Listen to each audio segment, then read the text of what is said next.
America की दूतावास की पूर्व कर्मचारी लीना सिंह शर्मा की मौत की गुत्थी सुलझने के लिए डीएनए टेस्ट किया जाएगा। होशंगाबाद के एसपी आशुतोष सिंह ने आदेश जारी किया है कि डीएनए के लिए परिजनों का सैंपल लेने की शुरुआत कर दी गई है। वहीं इस हत्याकांड में इस्तेमाल किए गए ट्रैक्टर ट्रॉली, लाठी डंडे, पत्थर भी जब्त कर लिए हैं। सारी चीज़ें केस के आरोपी प्रदीप शर्मा के गाँव डूडादेह स्थित मकान से बरामद की गई है।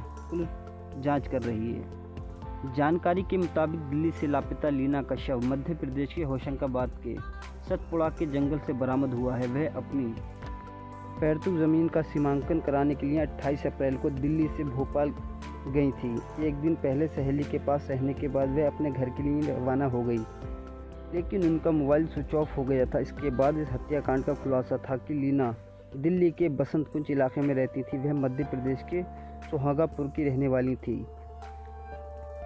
होशंगाबाद की लीना मर्डर मिस्ट्री की हाल में ही आई क्राइम लीथर दृश्यम की याद ताज़ा कर दी है।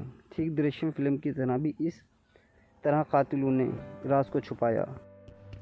पुलिस को उलझाने के लिए लीना के कत्ल के बारे में किसी को कुछ पता नहीं था।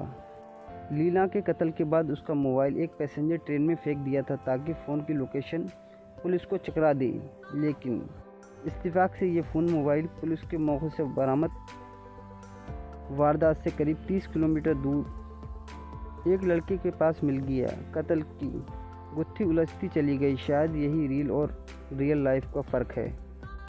38 साल की लीना के नाम उसके गांव होशंगाबाद के डूडाहे में करोड़ की पुश्तैनी ज़मीन थी, लेकिन इस पर खुद लीना के मामा प्रदीप शर्मा नजरें रखे हुए थे। इसी बात पर मामा भांजे के बीच लड़ाई चल रही थी।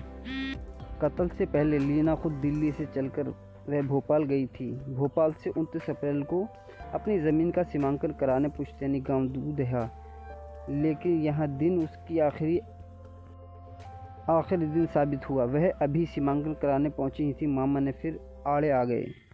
पहले तो दोनों के बीच कहासुनी हुई, फिर और प्रदीप शर्मा ने अपने 2 नौकर गोरेलाल और राजेंद्र कुमार के साथ मिलकर लीना को पीट कर गला घोंटकर मौत के घाट उतार दिया।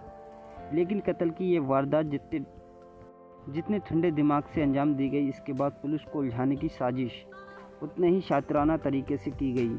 लीना की गुमशुदगी को हमेशा के लिए एक राज बनाए रखने के लिए उन्होंने जो साजिश उस तक पहुंचकर खुद पुलिस भी हैरान हो गई। कातिलों ने एक परफेक्ट मर्डर प्लान बनाया था। दिल्ली की लीना यहाँ से 861 किलोमीटर की दूर होशंगाबाद में गुम हो गई चुकी थी। इसका मोबाइल फ़ोन भी रहस्यमय तरीके से स्विच ऑफ हो चुका था। लेकिन ना तो होशंगाबाद में रहने वाली उसकी बहन हेमा मिश्रा की उसकी कोई फिक्र थी, ना उसके मामा प्रदीप शर्मा को।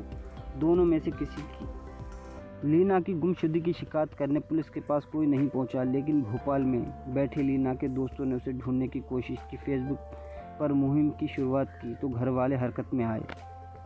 लीना के गायब होने के 6 दिन बाद उसके मामा प्रदीप शर्मा होशंगाबाद के सुहागापुर थाने में लीना के गायब होने की रिपोर्ट लिखवाकर, लेकिन जब पुलिस ने प्रदीप शर्मा से लीना को लेकर सवाल जवाब शुरुआत की तो मामा ने ऐसी बातें कहीं जिससे पुलिस को शक की सुई उस पर टिक गई। लीना के इतने दिनों गायब रहने के बावजूद अब तक खामोश रहने की कोई साफ सफाई देना मामा को भारी पड़ गया। प्रदीप शर्मा ने बताया कि लीना आखिरी बार किसी कार में उसके गांव पहुंची थी। पुलिस छानबीन के दौरान एक ऑटो वाला मिला। उसने बताया कि वह खुद लीना को अपने ऑटो में गांव तक छोड़कर आया था। ऐसे में सवाल था कि आखिरकार लीना के मामा ने उसके गांव में आने से पहले पुलिस को झूठ बोला था। ऊपर से दिल्ली और भोपाल से लीना के दोस्त लगातार पुलिस को फ़ोन कर रहे हैं। उसके मामा और बहन पर लीना के गायब होने का शक जता रहे हैं। प्रदीप शर्मा की तरह ही उसकी